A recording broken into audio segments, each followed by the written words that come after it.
చైనాలోని ఓ హైవే. రాత్రి సమయం కావడంతో వాహనాల రద్దీ లేదు. ఎలాగూ వెహికల్స్ రావట్లేదు కదా అని ఓ పేద రిక్షావాలా హైవే పైకి రిక్షా తొక్కుకుంటూ వచ్చేశాడు. సరిగ్గా అదే సమయంలో ఓ ట్రక్ శరవేగంగా అట్టే దూసుకొచ్చింది. ట్రక్ డ్రైవర్ రిక్షావాలాను గమనించేంత టైం లేదు. బ్రేక్ వేసేలోపే ప్రమాదం జరిగే పరిస్థితి వచ్చింది. సరిగ్గా అదే సమయంలో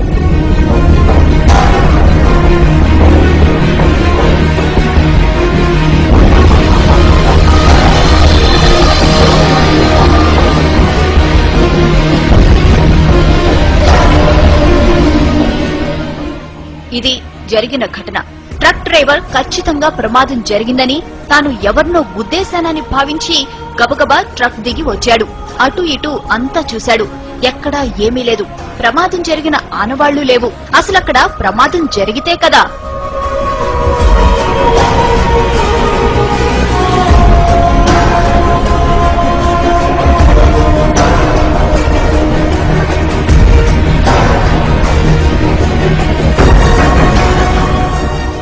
రిక్షావాలాను రక్షించిన అదృశ్య శక్తి అతన్ని రోడ్డు పక్కన విడిచిపెట్టింది.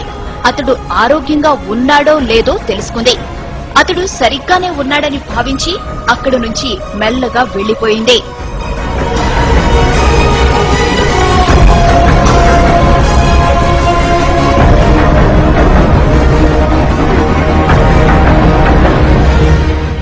ఇంతకీ ఆమె ఎవరు?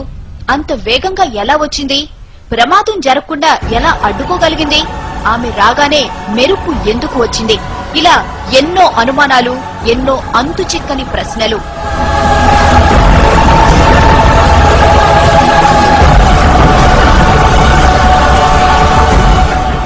అంత వేగంగా మెరుపులా వచ్చింది కాబట్టి ఆమె ఖచ్చితంగా గ్రహాంతర వాసేనంటున్నారు కొందరు. గ్రహాంతర వాసే అయితే ప్రమాదం జరుగుతుందని ముందే ఎలా ఊహించిందని ప్రశ్నిస్తున్నారు ఇంకొందరు. అసలు గ్రహాంతర వాసికి మనిషిని రక్షించాల్సిన అవసరం ఏముందంటున్నారు.